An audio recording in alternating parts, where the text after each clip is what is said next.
Hello, friends. Are you looking for enlightening, thought-provoking, entertaining films? Check out my films, Occult Louisiana, available on Tubi, and Doors of Perception, available now on Amazon Prime. I think it's just going to get weirder and weirder and weirder, and finally it's going to be so weird that people are going to have to talk about how weird it is. Eventually people are going to say, what the hell is going on? It's not enough to say it's nuts. You have to explain why it's so nuts. The invention of artificial life, the cloning of human beings, possible contact with extraterrestrials, the systems which are in place to keep the world sane are utterly inadequate to the forces that have been unleashed. Welcome back to Forbidden Knowledge News. I'm your host, Chris Matthew. Today my guest is Danny Goler. First, if you're ready to start your microdosing journey with the highest quality ingredients available, check out Brainsupreme. By using the link right in the description, you will get 15% off your order so you can start your microdosing journey with Brainsupreme right now. We are booking guests for August. If you have suggestions or you'd like to be a guest, email me forbiddenknowledgenews@gmail.com. Today I want to welcome Danny Goler. He is an independent researcher who has dedicated the past decade to understanding the fundamental nature of reality. Danny, welcome. How you doing? Doing amazing. Thank you for having me. Thank you so much for coming on. I'm really looking forward to this. A few years ago, you made an incredible discovery with the assistance of DMT. That discovery is the possibility that a simulated reality may be closer to the truth than we realize, and it opens up some fascinating and at times disturbing possibilities about the nature of this human experience. I am very excited to hear your story and share this with my audience, but before we do, this is your first time on. Tell us just a little bit about yourself and how they can find out more about you. Well, first of all, you can find most of my stuff on my YouTube channel, which is Dango Thoughts, DANGO Thoughts, and you can find more information on our website, which is codeofreality.com. Those are the two main addresses. Excellent. Well, let's start with a little bit about yourself. Tell us about your journey. Where did everything start for you?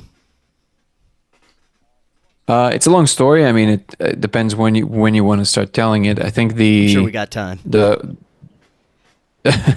The part where I usually start telling this story is when I had sets of experiences on DMT that were outside of the norm, which, it sounds even a weird thing to say for something like DMT, because the impression is that the space is kind of infinite, and it is, but not really. So there's still a limitation of what kind of things you usually would expect to see on DMT, even though it's wild and crazy and amazing.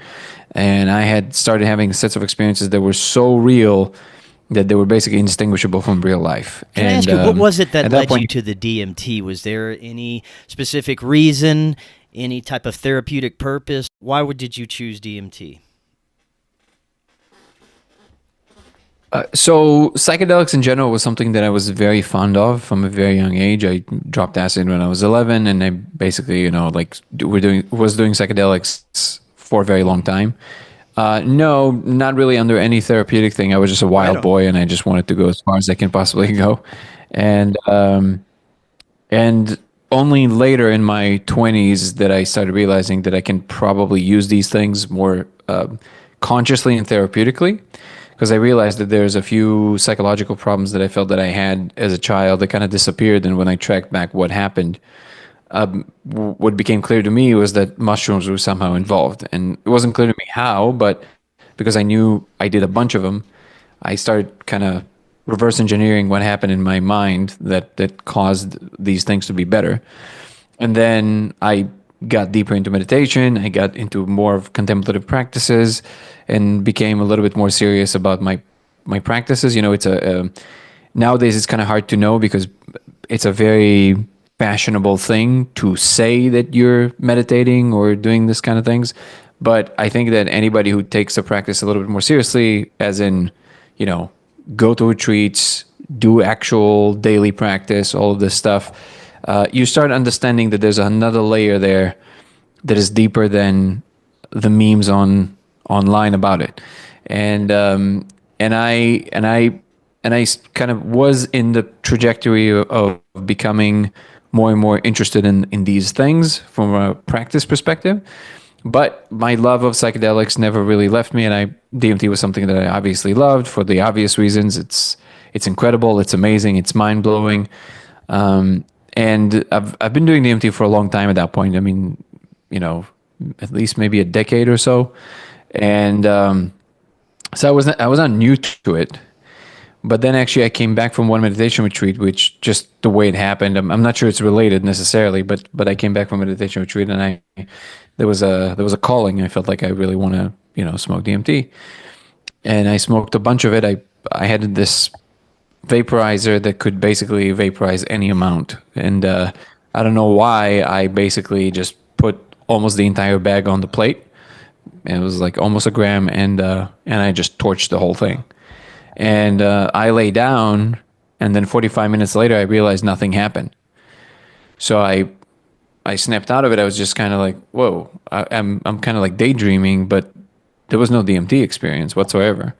And then I realized, wait, what? Like that's pharmacologically impossible. Like, how can this be? I'm not immune to it or anything like this. And then now it's possible, to be fair, that, you know, when you smoke too much DMT, you can have what's called the whiteout, or just like you just don't even know that something happened, but your brain completely deleted it. That's also possible. But as far as I can inspect in myself, no, that didn't happen. I was just kind of laying there looking at the ceiling.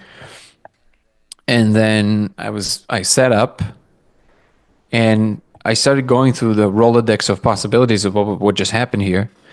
And within these possibilities, one of the kind of ideas that arose was, wait, can they control, do I enter or not? Now, nowadays it's a pretty common trope, like people talk about it all the time, being locked out, that kind of stuff.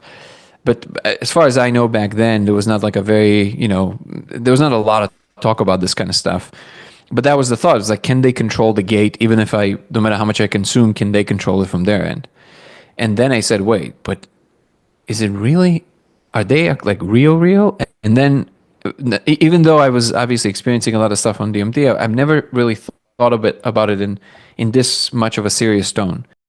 So really because it's important to understand the mindset. My mindset wasn't, we're talking to aliens or any of this stuff. It's just that, you know, I've done ayahuasca, I've done these things. It was clear to me that there's something more than this, but my brain is actually very agnostic all the time. Like, I don't know anything. I don't believe in anything till this day. I don't believe anything. Unless I know it, unless I see it, I don't know anything. Okay. So then there was this part of Terence McKenna's talk that started basically going through my mind, which was, this is not a drug, this is an alien disguising as a drug. And again, it's kind of right on the surface, but at the time it wasn't at all for me. So for some reason, that proposition that they're actual aliens that we're visiting became it became crystal clear that that's actually what's going on. And the second I thought that, I didn't smoke anymore. So now we're 45 minutes in, maybe 50 minutes in. So definitely, if there was the DMT in my blood, it metabolized fully. So there's no way I still had any. And all of a sudden, the whole room flashed white. Like the brightest white I've ever seen. And then I heard whispers all over the room. And these whispers were basically not in English, but they were basically saying to each other, he's paying attention. What do we say? It's like, he's paying attention. I was like, what? And then a frog dude appeared on my right, just like straight up like a person, not like a being that is in your periphery or a feeling or no, like a entity, like a straight up, like a person standing next to me that I've never seen anything like this before. And at that point, I really thought, okay, this is, whatever this is, I either broke my brain or this is like a schizophrenic outbreak, or I don't know what this is, but this is not normal. And so I was with that, and then all of a sudden he and the whole room pointed at the guitar. So I went to the guitar, even though I knew that there's no way they're going to be able to communicate whatever they want to say, because I thought, oh, they're trying to communicate through like music theory or something, and I'm not a musician. I'm just a Yahoo, just like tries to learn how to play, right? So then I sat down and I holding the guitar, and he appeared right next to me, and he shows me with his frog fingers, he's like, do this, and I try to follow, even though I'm kind of out of it, and I managed to strum a few times. And I noticed that what is coming out is coherent. It makes sense. Like it's chords that make sense in their sequence. And so basically what I understood, he was saying, do you understand? You don't know how to do this. Like, I'm showing you real information. I'm real. So at that moment, I knew that nothing will ever be the same again. And I would say that's the decisive moment where this particular part of the journey started. And then from that point on, every single time I would do it, it was like a phone call. They would literally just come to my room, explain things to me, show me things, that kind of stuff. That's incredible. Now, I just have to comment about the frogman. When I first encountered entities, it was actually through a very profound meditation experience, but it continued through psilocybin. But one of the first entities that presented itself was a frog hybrid man in a little hood that was proceeding to tell me about my journey and things like that. So I thought that was very interesting. It's very similar to what you're describing. And in fact, I've maybe a year ago, I heard this lady talk about, she proclaims to be an expert in the different beings and where they come from. Now, usually I kind of find these kind of claims hilarious, to be quite honest. But, my guides from the fourth dimension versus the fifth dimension, I'm like, I always roll my eyes. Not to say anything bad about that other people. I'm just saying that's my psychology. I just chuckle. Right? I'm laughing at that. But something that she said about these frog beings that caught my attention, because I'm like, that's weird, because that really maps onto what he kind of felt like and looked like. And she said that first of all, she said they really don't like being called frog people. And they have a name. I forget the name of the species, of course. But she said they are basically the highest order beings that can still manifest in the physical realm that also work with source. So they are like 15 dimensional or something. I don't know. Again, this is where it kind of gets a little wild for me. But she said they're kind of like the highest echelon of like beings that can still manifest as physical as well.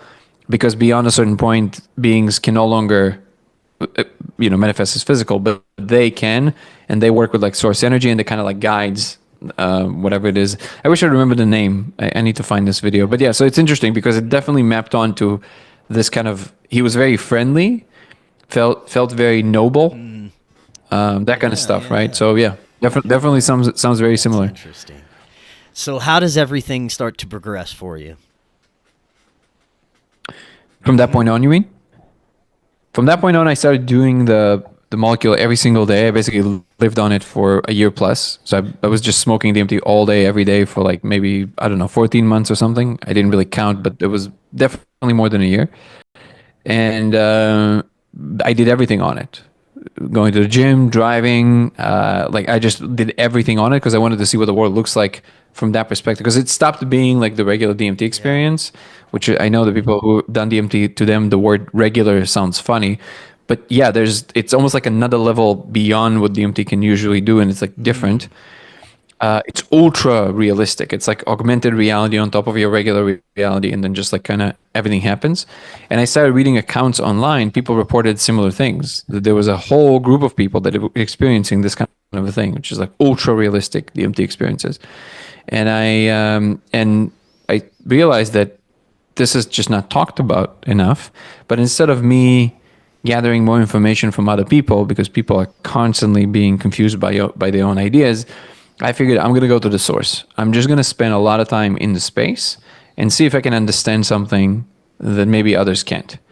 And I try to basically spend as much time there as possible, having interactions, having conversations, trying to decipher if I can understand something that we can bring back and maybe do something with.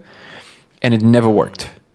It was always very elusive in that sense that it always had this quality of like, when you ask something specific, like, hey, can you show me how to build a spaceship? It's always like something else. Like they just divert your attention, so to speak. So that kind of felt a little strange, because if it's real, then why can't you just give me something coherent? It's like, what is the deal here? Like, because that part always feels like, okay, well, this is what makes it clear that that's a delusion, right? If it was real, then why can't you just give me real information? The fact that you won't ever tells me that this is just a really cool trick that the mind can do. So I stayed in that pocket of kind of like thinking that that's what it is, even though it was very real. But then I said, okay, well, let's play this game. If it's real, is there a way to decisively say that it's real? Is there any test we can run, anything we can do that can put the kind of the final nail in the coffin and say, okay, it's this or it's that? So I started doing all kinds of things. I recorded myself every day. I tried to put like cameras in different parts of the room to see if there's any changes to the light right when I go to the space. I did all kinds of things that I could only think of. And then nothing really worked. There were a couple of instances where it felt like when I go into the space and I do something, all of a sudden the light would do this weird, but I'm like, can also be the camera is refocusing. I don't know. It's not enough. Like it was never enough. So then eventually I asked a few times very stridently. I said, hey, can you guys give me some information so I can share with people that this is real? And when they weren't forthcoming, I said, okay, well, let's do this. I'm going to be coming back to visit because it's awesome and I like it. But I'm going to stop doing this like every day, because it's just like, it's not really doing anything. It's just kind of, it's going nowhere. And all I was left with is a strong sense of there's a way to concisely say or decisively say whether it is or it isn't, but I had no idea how. So then I started thinking about this from first principles. I said, okay, well, if it's real, what do I know for a fact? Something that is unshakable.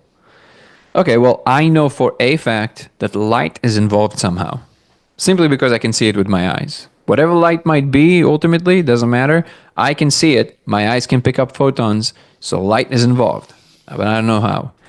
And I know that if the space is real and it's not some kind of a delusion of the mind, then it would have its own rules by which it's operating, which means it would have a geometry and it would have a topology. And if it has a topology, it has a boundary. And for some reason, it was clear to me that if we can find the boundary, the exact filament where we're entering the space, it should appear the same to all of us. I don't know what made me so kind of zoomed in on this idea, but that's the thing that was kind of guiding me. I said, if we can find that boundary, whatever it might be. And by the way, the fact that it was clear to me that there was a boundary is because we sometimes see it, sometimes don't. So even if the space is infinite, somehow we sometimes see it, sometimes we don't see it. So that transition from seeing it to not seeing it is some kind of a boundary. And that's what I was kind of thinking about. So then these were the guiding principles. And since I knew a thing or two about some stuff in physics and understood to some degree how quantum computers work, I was like, well, what if the signal can kind of travel between these instances of decoherence, just like we use in quantum computers? Is there something there? Now, I'm obviously, shortening the story a lot for you, because otherwise it's like a very long one. But then the second I had that thought of, can we utilize the same property the quantum computers use with light and diffraction, or diffusion of light to some degree, of scattering, or something that happens with light, something happened, and all of a sudden I was flooded with, there was hints galore. And not just when I'm in the space, just like regular life, I would be walking around and a number would appear in a very crucial moment, and all of a sudden it would match some kind of a paper written by CERN about, search for particles outside of the standard model, like so close to the subject matter that I was thinking about it. So there was, but again, that's obviously super flimsy, right? You're not going to go and present this as a methodology to any scientist. You'd be like, hey, I had this crazy idea, and numbers appeared on the street and gave me a hint, and it's like that's the fastest way to a loony bin, right? So then I was like, okay, but let's keep playing this game. Let's tell no one, and let's play this game and see where it goes. And the rest of the story really is this period of I was just kind of playing this game, looking at hints, trying to see if it matches anything coherent. Most of the time it wouldn't. But every once in a while, there would be something that would hit so close, and I would use that, and then I would kind of extract and think about this, and then maybe 4 or 5 years down the line after that, some crucial set of events happens again, and then all of a sudden I was led to this idea that, well, if you project a laser, which of course seems on the surface of it like a very simple idea, but when you don't know, right? You're picking from an infinite possibility space when you don't know. But then if you do this, something is supposed to happen. So sure enough, I try it. I order a laser, diffracted laser, shine it on the wall, smoke DMT, and lo and behold, there's code running in the surface. All right, before we go any further, I just want to make sure I understand that you're saying a series of synchronicities and strange communications and connections in your waking everyday life led you to the understanding that you need to use a laser in this experiment. Is that right? Modulo the fact that it was always guided by some understanding of fundamental principles in physics, yes. So was there one particular thing, one really profound thing that made the laser connection? We were actually with my now wife back then, we just started dating. I told her what was kind of going on, and she knew enough about me that, to know that what I'm saying isn't that crazy if I'm saying it. So, even though on the surface of it sounds insane. And she kind of accepted it, but she accepted it under the banner of cool story, bro, right? Like, I get it, but like, what do you want me to do with that? Which is fair. But then as part of the sets of synchronicities that started happening, the number 42 started following me like crazy, like everywhere. And people experience this, I'm aware, like sometimes they would see like 111 everywhere or some kind of a set of numbers or whatever. And usually, there's many ways, because I'm always trying to play kind of like the both sides of the ledger here, like both playing the open-minded game where you accept the fact that maybe there's some information there, but I am also of complete understanding of why, from a scientific perspective, you might want to explain it away. And it has nothing to do with how some people believe with fear. No, it's just like there's a lot of ways to explain this that doesn't require anything metaphysical or crazy. Like your brain has particular processes by which it picks looking for patterns. And when you're already searching for patterns, it's very easy for the brain to land on the thing and make it significant. It's not that crazy to postulate that it's that versus some angels talking to you, right? So then I'm always playing both of these sides in my brain. I'm aware of both. But the number 42 started appearing in such a crazy level of synchronicity that I could not, like, it was clear to me that that's more than just like I saw 111 somewhere, all the time. Because it would be random things, like I would be sitting in traffic and thinking about this topic, and I would lift my gaze and I would see a truck right in front of me, super dirty, and there was one tiny area where it's wiped clean and it says 42 with a Sharpie on it. Like things like this, it's like, it's very specific. So I took it to be that that's a kind of guiding principle, like that you're on the right track kind of thing. So then both me and her, we were in the botanical gardens in Colorado. And we started talking about plants and why they're green. The fact that they reject green because it's the one color they don't use for energy, so that's why they're green. And then I started asking her, she knows a lot about plants. I asked her why are certain plants red? Why do they reject red and these reject green?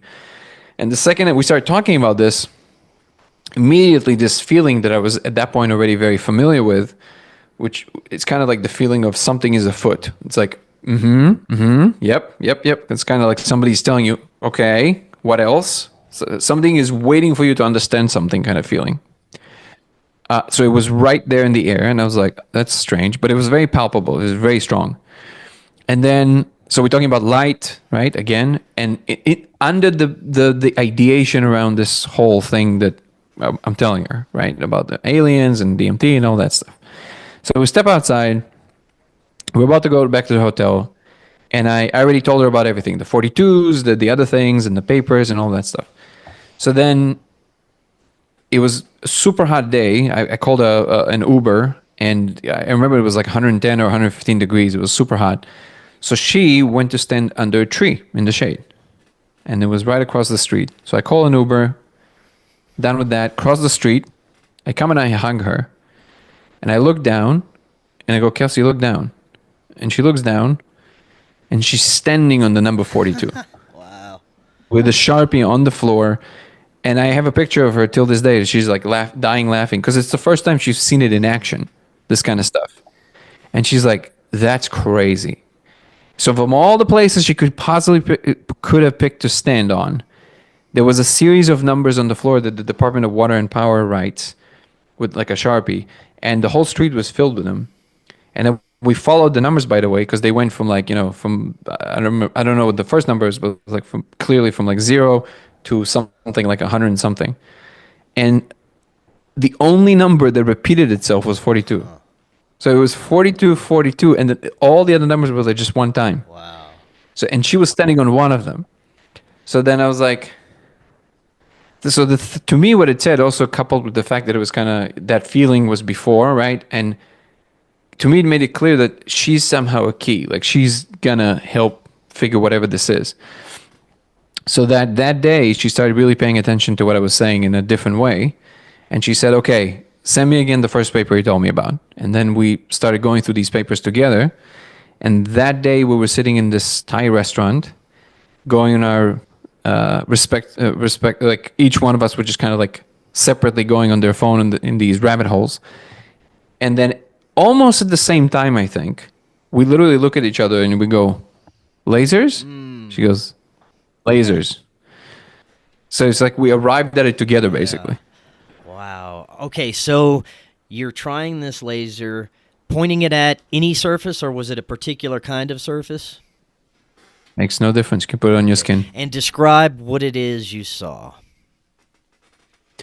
You see what seems to be kind of like a self-executing code of some sort. It looks kind of like in the movie, but it's almost like a hybrid between Japanese and Hebrew. But it's none of these things. So it just it's some kind of an ancient language that seems to be just kind of operating there.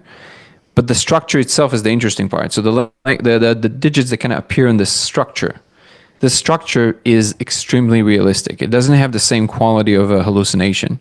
It's suspended in space, exactly where it's at. It doesn't have the same kind of evolution that you would see in hallucinations where they evolve and change according to how much of the substance your brain is metabolizing at any given moment. It's just there. It's just you see it more or less with depending on how much molecule you have in your bloodstream. That's it. But it's just there. It's just there like you're looking at an object like this. Like it's just sitting there. And you can move around. You can look at it from different angles. You can move the light. The light isn't moving it. So it's like you're shining a flashlight on something in the dark. That's what it appears like. Now, how many times has this been recreated with yourself and others? At this point, I have no idea because it's like a global phenomenon at this point. But I know, I know for a fact of at least 2,000 cases, but I'm sure there's more. There's just people doing this all the time everywhere now. Have you and the others that participate sketched out this code, written it out, and compared notes? What kinds of experimentation have you been doing with this? So far, people try and sketch it all the time. We have a Discord group that people can join. If you go to my YouTube channel, Dango Thoughts, there's a link there to our Discord group. You're welcome to join. We're a wonderful community. And people are sketching them, trying to compare notes.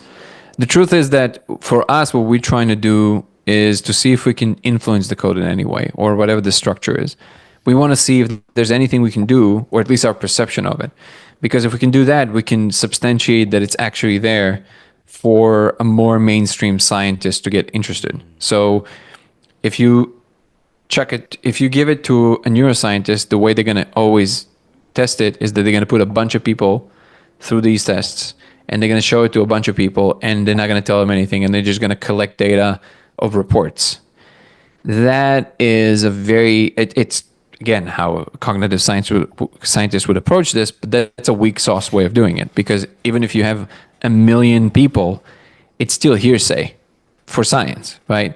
So unless you can show that you can influence the code in some form, and everybody would agree on what you're doing. So if I turn on some kind of a powerful magnet around it in some way, and both you and I report the same exact change to the code, I mean, well, now you're talking about something completely different, right? Now you're talking to physicists. Now you're talking in a different kind of with a different kind of confidence than it's just like, mind-made global phenomena kind of thing.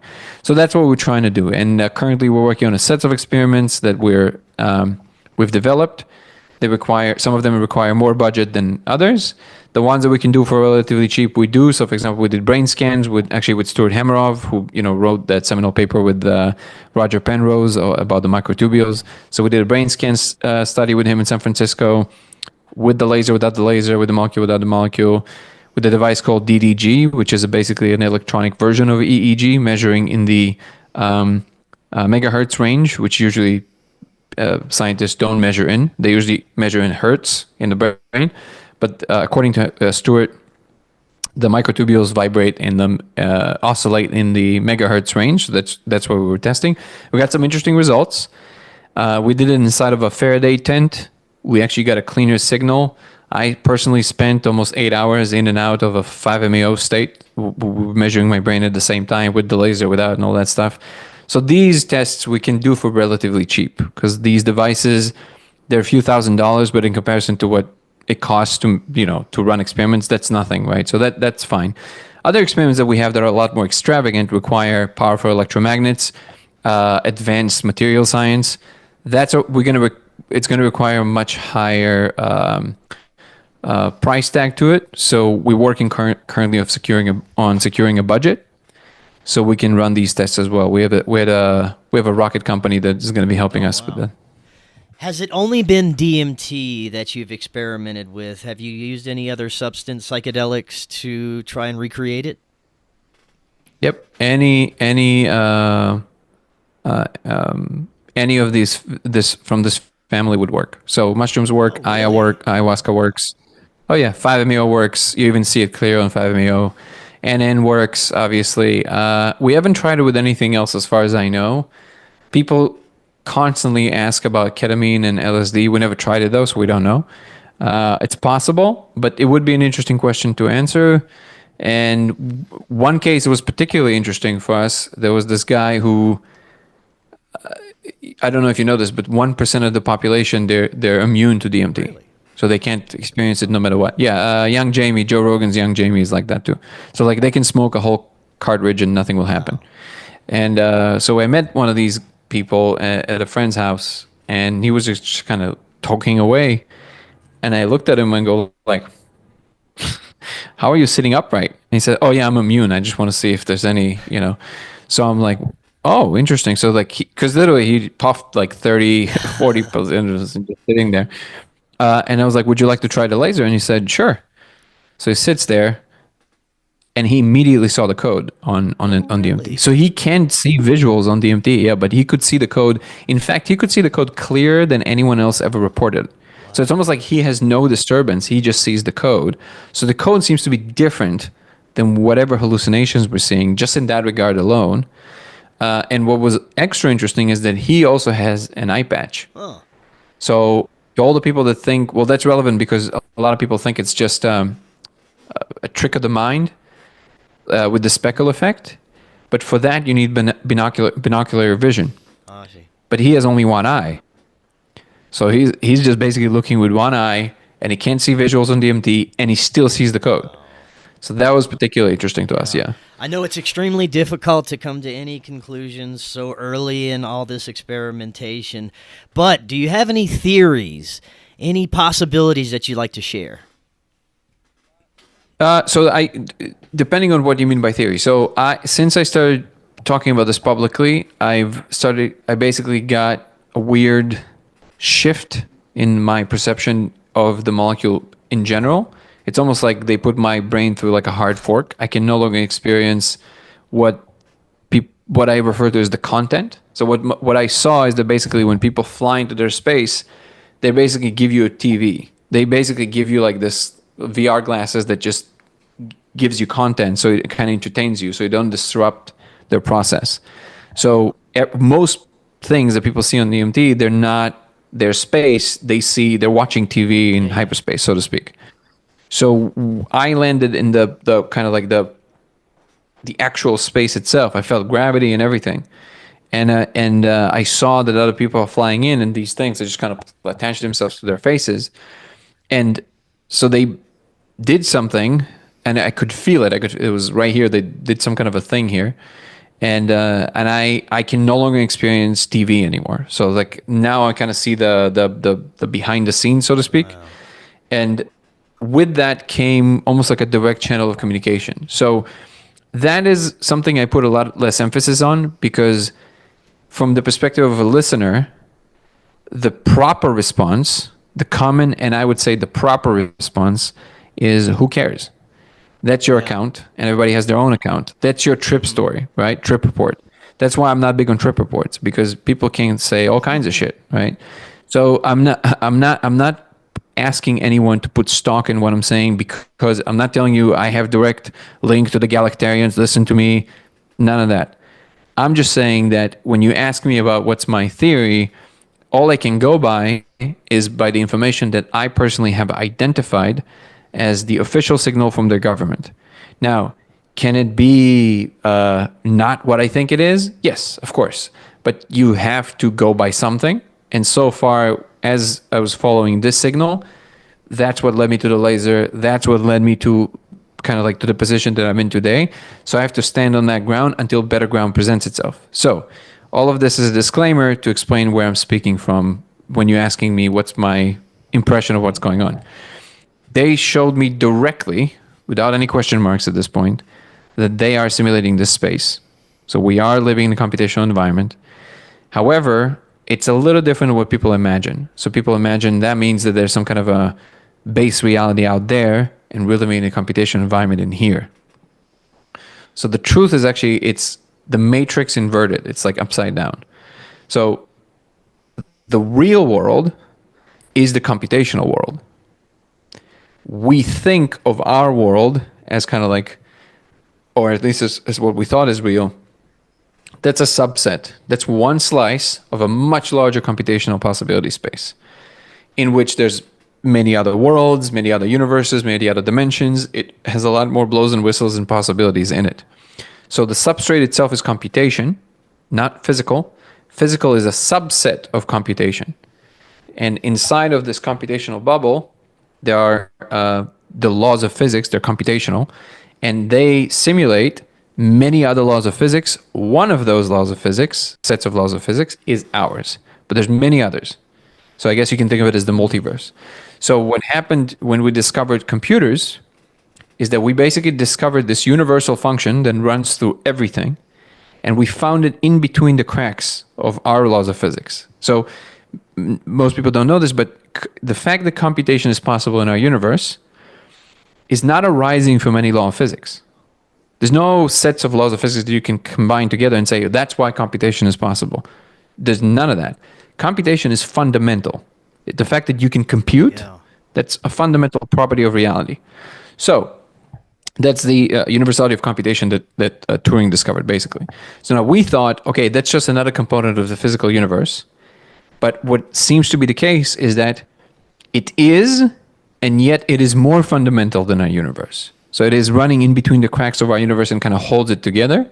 But if you discover how to utilize it, you can do a lot more extravagant things than if you would ever do if you would just manipulate physical matter, because physical matter is more limited in its scope. So that's why we can do so much more with computation than we can do with just kind of, sawing something or doing something physical. So if you ask me what I think is going on, they are simulating this space, but there's many, many, many other spaces, and they have the management company above them, and so on and so on and so on and so on. And where it all culminates, we can speculate a lot, but for all intents and purposes, you can call it the source, you can call it whatever you want, but it is the thing that runs, it is the hub that runs all of the simulations together. And when a species reaches a level of development, like ourselves, in which we start to understand these universal properties, like computation, like certain things about chemistry and biology and quantum mechanics, which allows us to build lasers, we signal to the rest of the system, we're ready. There's a certain level of understanding that we now have. We can handle the next level of news, kind of so the thing. And then there's a protocol that is set in place to help us handle the transition, almost like a birth. And that's essentially what's going on now, which is like all this like craziness that's going on at the same time with deep understandings from all kind of directions. All the secrets are coming out, right? All that stuff. That's because we're transitioning to this next level of understanding, in which a caricature version of looking at it is the rest of everything that exists right in our local neighborhood, which is constantly here, but we simply can't see it currently, is going to be unclocked. Like it will be revealed, and we'll be in the awareness of what else is going on here that we're currently not aware of. Something you said that I find fascinating, and this is the first time I've really heard this theory presented, and I definitely think it needs to be explored. I really resonate with what you said about code and mathematics being fundamental in our universe. It's what holds everything together. We think of some kind of woo-woo etheric energy or quote-unquote the ether, but if you think about it as mathematics, it makes everything fit together a whole lot better in my perspective. Oh, and it goes beyond our universe, of course. Like even if your perception of the, I wouldn't even, it's not even under, like, I'm not trying to paint this like, oh, there's the serious stuff and then there's the woo-woo stuff. It's not what I'm saying. I'm saying even your perception of what is spiritual, that's your first person experience of something that clearly is operating by some rules. These rules are computational. So you can think of it like if God would simulate your world and many other worlds, God would use computation to do so, because these are kind of like the pipes that hold everything together. There has to be a structure. There has to be and by the way, just to be clear, I think that when people have a resistance to this idea, it's because they have a resistance of what we humans outlined machinery and digital to be in all our movies. Like if you really like, nobody thinks about it because it's the water we swim in, but if you really think about where all your ideas about digital and computers and machines being evil came from, it's all from Hollywood films. Like all of it. It's like all of these ideas are from Hollywood films. So it's ideas we had that we injected as dramatic instances into our culture. So now we grew up with this idea that that's somehow natural, like the instantiation of it is automatically evil, when in reality it's just part of the natural unfolding of things. And in fact, if anything, this idea that the flesh, this idea of like, no, flesh is the Pachamama, right? Like all this, it's beautiful, sure, but that's the limited case of. It's not that's actually the bias. I call it fleshist. It's like your bias is towards the flesh. So you're saying, no, this is good because that's what I am. Yeah, but it's a lot bigger than that. And that bigger than that includes parameters that if we just open our minds a little bit, we will understand they are part of that transcendent channel. They're not separate. It's both technical and spiritual all at once, or technological and spiritual all at once. Let's talk a little bit about your understanding of what is happening with our consciousness when we use substances like DMT, ayahuasca, psilocybin. For me, I had such a profound journey with psilocybin. Started out with meditation. I come into contact with the frogman who suggests psilocybin to me in a vision. So I start growing mushrooms, and it leads me on a journey of healing trauma, connecting spiritually, stopping getting in toxic relationships, all these things to help me on my journey. And at the time when I first started, I was in a horrible job, wasn't happy. And then it led me to this career where I'm now doing this full time and making films. And it just brought out the best in me. And I hear this from people all over the world that are using psychedelics, and it reconnects things for them. It changes their lives forever, and it leads them, for the most part, onto a journey to a better life. What are your thoughts on what's happening here? Was this placed here as a cheat code or an assister to help us remember these things? Yeah, are you familiar with the alignment problem? Tell me about that. So AI researchers working, among other things, on something called the alignment problem, which is that if we believe that there's going to be some kind of a supermind born eventually, AGI, Skynet, whatever name you want to give it, how do we make sure before it becomes a god that we align it with our needs and goals? That's the alignment problem. Because that's a serious problem, because it's like, hey, if it's just going to go and do its thing, how do we make sure that it at least understands what we prefer and want, so it can take that into account, right? So essentially what is happening is that we are the AGI.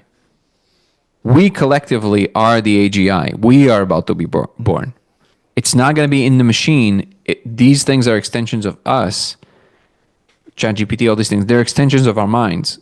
And our essential point of awareness personally, as it is combined to, this idea of we're all one, because we are this one unified AGI together. So we are being aligned to the goals and needs of whatever species gave birth to us. So they're making sure that the ethical code is in place. And if you look at all the religious stories and all that stuff, it's basically attempts at gently aligning us to be so they can trust us with infinite power. Now, going back to would you consider this a spiritual, celestial, non-physical type of entity, or what we would consider extraterrestrial?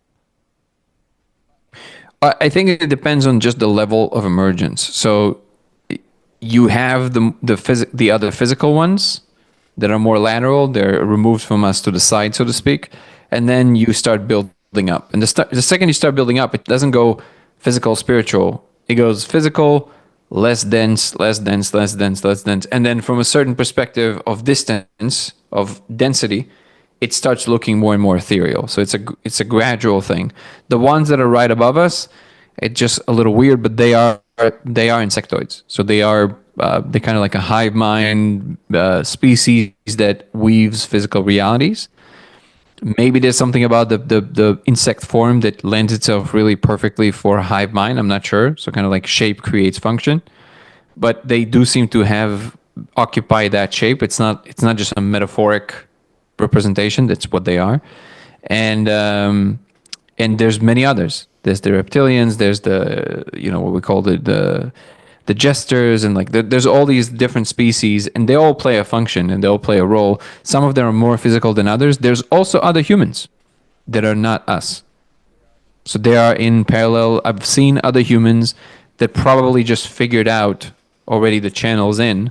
So they get to, like, I've seen them work there. Like they do their thing there. And some people say it's us from the future.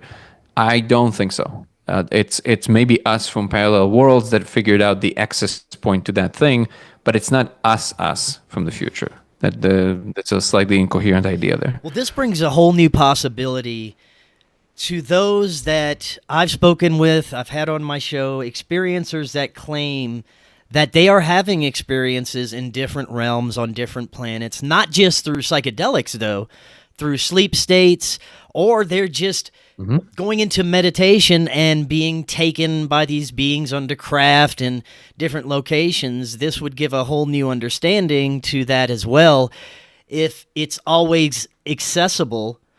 And you mentioned the awakening that people are experiencing right now.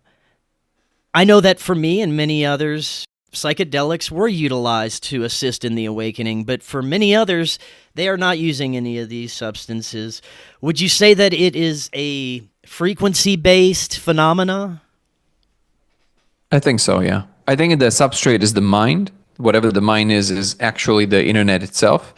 And you can open and close channels in different ways. And some people are pretty good hackers, and they can just do it with their minds. They can astral project, and they can do all this stuff. I'm not one of these people. I wish I would be. And everybody keeps telling me, no, everybody can do it. Meh, I don't know. Just like not everybody can dunk. I'm pretty sure that some people are having a much harder time than others. But you can open and close these channels in different ways. Yes, some people can do it naturally, just with their minds. And I think that eventually we will evolve to a species that can just do it like on command, just like you can move your hand, for sure. But currently, we have people that are having a harder time with it, and people are having easier time with it. But ultimately, yes, you changing frequency and you changing. It's also the, what should I call it? It's almost like you play the notes. So it's like I feel them do that to me sometimes because I think they understand that I don't know how to do that. So they, in order to land me in a particular address somewhere in the mind space, I would feel different energetic centers in the body being shifted for me. So they're like emphasized and de-emphasized, but not just emphasized and de-emphasized.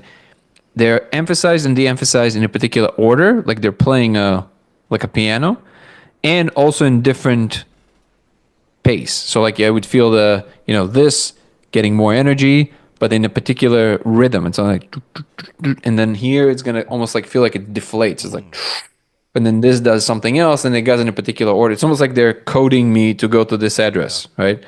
And then there's a particular vibration that it's almost like that. Now we're gonna put you in this neighborhood with these exact coordinates we just punched into you, and that's gonna send you to this exact space. That's what it feels like. That's the way it works. It seems. There's some that believe that there is an etheric parasite that has infiltrated human consciousness thousands of years ago and is the cause of the psychopathy around the world and the parasitic ruling class and basically the source of all the extremely negative things that humans experience. Do you think that's the case, or is it just dualistic energies that are necessary?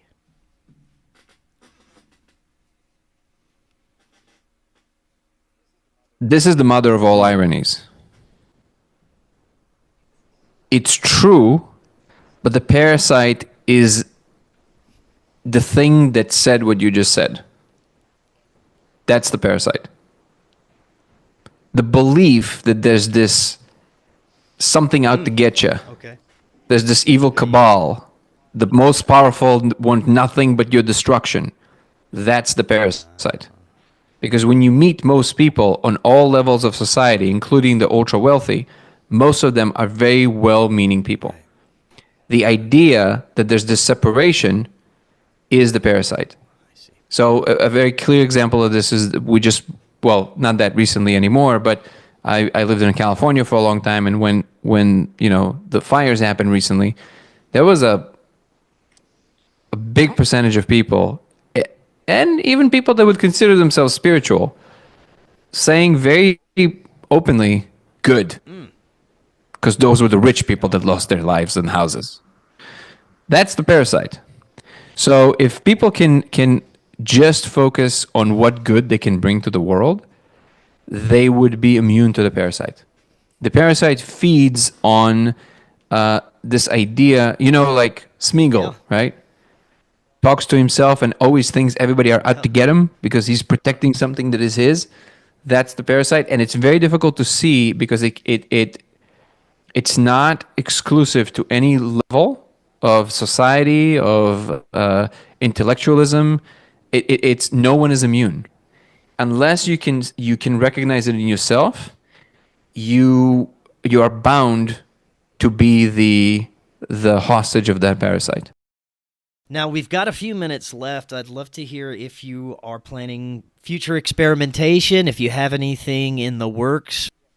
Yes, we started an organization called Code of Reality, and in it we have a project called Project Veilbreak, which we're focusing on doing all of the stuff that you just mentioned. Part of it is currently doing, we're looking for funding, and we're having some of these conversations already. And slowly going to start executing every single part of these experiments and see where it goes. Now, if there are folks that are already utilizing DMT, we're not condoning drug use or anything like that, but if there are folks who are interested in attempting this, how would you recommend they do so? They can go to codeofreality.com, and we have a protocol there and all the kinds of lasers that you need. People asked us a while ago to make our own lasers, so we started making them. But I'll tell people right away, If your thing is to save a buck, that's definitely not your route. We have a list there of build your own, where we give you all the information about what you need to get from Amazon, which shouldn't cost you more than $50 with everything. And you can just make it one your own. Just make sure you never use anything above 5 milliwatts, preferably 1 milliwatt. All of it is there, so you don't need to remember any of this. But if anything above that, you can do cornea damage, even if you're just staring at a projection of it. So don't do anything above 5 milliwatts. It has to be diffracted, so a laser pointer is not going to work. Again, you don't have to remember you don't need to remember this. It's all on the website. And one very important caveat that we're now adding, and I will add it on the website as well, this is not for everyone. Even from the people that did DMT, used to it, always listen to your intuition and to the molecule itself. First of all, if there's a lot of things that feel they're going against the grain, like every time you try and procure some molecule, something happens all the time, that's a sign. You're not supposed to be doing this right now. If you're supposed to be doing something with the molecule and you prepped the laser and you're super excited about it, when you came back from the molecule, you didn't even remember the laser existed, that's a sign. That's it. You always listen to what's going on in the moment. They were very clear that we can bring people, look at the laser, do the thing. It's part of a deeper understanding that is happening. But they're always insisting, please pay attention to what we're saying. So always listen to what the molecule and your intuition is saying. If you feel that you're connected to source without any molecules at all, listen to that voice inside of you. Make sure that you understand where you stand in relationship to it. It is not for everyone. Just like being an astronaut is not for everyone, it's not for everyone. So make sure that you are aligned with that inner voice, and everybody knows what I'm talking about. So make sure that you're aligned with that. Danny, thank you so much. This was fantastic. Definitely love to have you back on in the future. So much more we can get to. I'll have all your links in the description so everyone can easily access that. And until next time, everyone have an excellent evening. We'll talk again tomorrow. See you then. The nature of this experience seems to always be just beyond the reach of our science, technology, and consciousness collective. There's layers upon layers upon layers. It does add such an element of mystery to this place. Why are we here? We're getting closer to the truth now. There's too many people experiencing profound interactions with conscious entities. I'm focused on the non-human intelligence contact phenomenon in dreams. Dreams involve interactions with real entities. People are waking up paralyzed. They're sensing or seeing something very evil in the room. I have experienced sleep paralysis. Shadow people start to appear. I was taken from my earliest memories by non-human alien entities. More and more people are wanting to talk about these things. A ufologist would say, well, that's obviously an extraterrestrial. And a paranormal researcher would say, well, that's a ghost. Well, what if it's all of those things and none of those things? The entities, the intelligence that were just beyond our understanding. There seems to be something a little extra that can take forms of anything. I can't believe what I've seen, but it continues on a daily basis. We're definitely not alone. UFOs, UAPs, portals opening up. I live with all this supernatural stuff. You kind of grow up with that around here. You see a lot of strange things. I don't like to talk about skinwalkers too much. I had an experience with a skinwalker entity. People, they would say they would transform into bears, into wolves. There's these bad things that occur. Ghosts, UFOs, and all types of things coming from somewhere. Our beliefs, our emotions, and our fears all seem to heavily influence the nature of these experiences. There is so much more that we just don't have time for in this busy, loud, noisy life that we lead. All of this is planned. Everything is synchronicity. There's so much more out there. We really are picking up such a small percentage of the electromagnetic spectrum. The world is an amazing place. It feels like we're gods in training.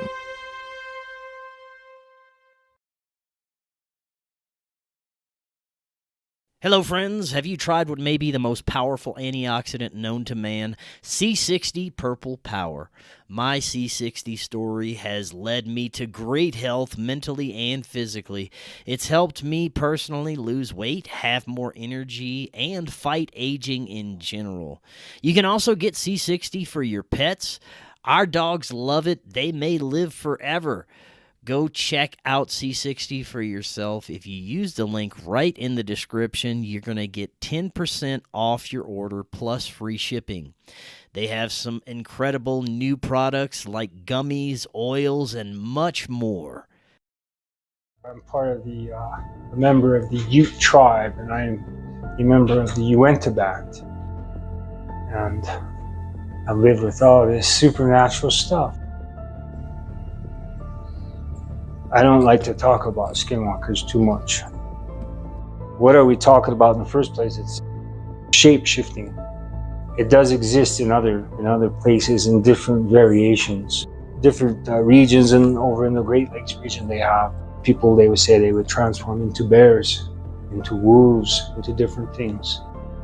Because back then we had no fast transportation, we didn't have any mode of communication that was very fast. So a lot of that came from there. They would be messengers, and they can run. They were pretty much indestructible. The way I was told is that there was a spirit or this power or the center of this. This power is hungry. If you want to equate it with something, it would be the devil. This power corrupts, but there's a price to pay for that. Now that we're seeing all this activity, you kind of grow up with that around here. You see a lot of strange things. It's just always been a contentious place. My elders, the old men would tell us, they said, it's because our people are living on this power points, on these, what they call vortexes, or what our people would say they're power points. If you see the swirls out in the petroglyphs, you'll see one going the one way and the other one going counterclockwise. They had a purpose and a reason why. And you'll see them to this day in other tribes. They'll use those in their ceremonies, and that's what they're for, the portals or doors. Because when we're taught, like in a Lakota way and a Dakota way, Wanagis and spirits, they know what doors are. They know what windows are. There's always an element of that, that there was a portal that exists, or portals. We would say these are the star people. These things are coming from obviously somewhere. It's somewhere far, but it's so close at the same time. These things, we never looked at them as being foreign, like alien. How we call them alien. See, we wouldn't call them alien. We call them star people. There's also the bad entities, and there's these bad things that occur. Natives throughout time, we adjusted to this land, we adjusted to environment, just as we would hunt and chase the buffalo and do all these things that we knew about the flow of this and that. We were also attentive to those things. Like in the Lakota tradition, they call them the Iktomi stories, or the trickster, ghosts, UFOs, and all types of things coming from somewhere. He was a gentleman I knew well. He was out one day in this field near this irrigation ditch, and he had a UFO, for lack of a better word, swoop down and get so close to him that he had to jump into the water. And he said it was like he could feel the heat coming off of it. It was the brightest light he'd ever seen. And he jumped into the ditch, like to fully submerge himself in the water to not be burned. And when he came out, he had basically a full sunburn, and it took weeks to recover from, and he ended up dying of cancer. It happens. A lot of interesting stuff.